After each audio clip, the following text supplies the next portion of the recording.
Avoiding high blood pressure, diabetes, and smoking in your midlife can buy you an average of 12.6 additional dementia-free years.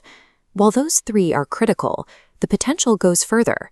Fully addressing 14 specific lifestyle factors, from education levels to hearing loss, could prevent 45% of all dementia cases globally. These preventative measures are becoming urgent. The World Health Organization projects that dementia cases will triple to 152 million people by 2050, resulting in an annual global cost of $2 trillion. Dementia results from physical damage and specific brain injuries.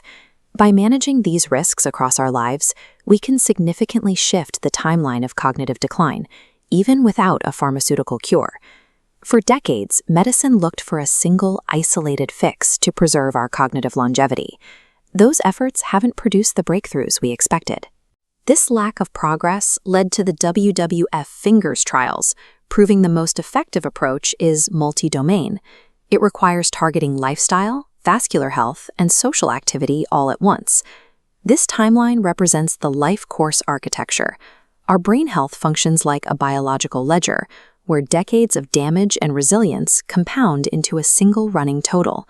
Defending this requires targeting specific vulnerability windows: early life, midlife, and late life. The first line of defense is cognitive reserve, the brain's physical and functional ability to adapt. You build this reserve through education early in life and maintain it through cognitive activity as you age.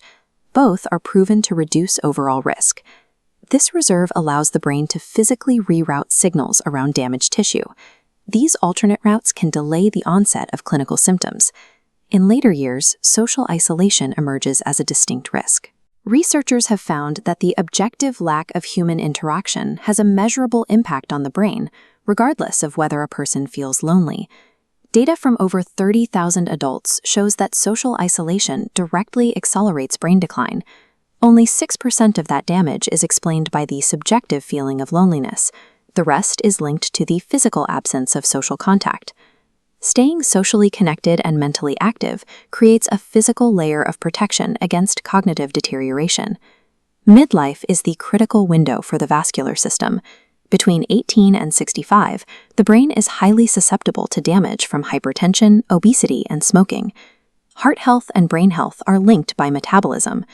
Poor cardiovascular health can impair insulin signaling in the brain, which starves neurons of the energy they need to stay healthy.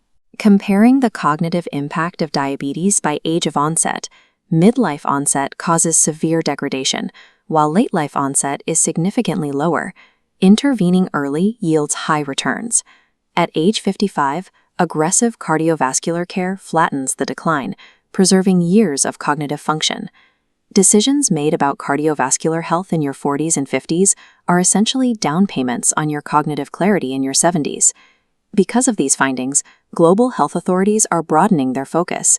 They are reallocating funding toward proactive public health measures that start long before a patient shows symptoms. This shift includes the WHO's push for national prevention plans and the launch of iSupport, an online platform designed to help family members manage the daily care of people with dementia.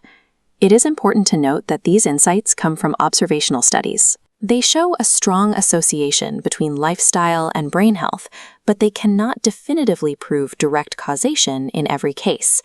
Other factors, like genetics, lifelong exposure to air pollution, and the difficulty of precisely measuring our cognitive reserve, remain part of the equation. Lifestyle changes cannot replace genetic factors. However, they are currently the most powerful, evidence-based tools we have to minimize our risk. The science confirms that dementia is highly sensitive to the choices we make throughout our lives. We can manage this risk by building reserve early, defending our vascular health in midlife, and staying socially active as we age. Every healthy habit, from managing blood pressure to staying in touch with friends, acts as an investment in our future cognitive clarity. Because this damage compounds over decades, acting today is our only chance to buy back time.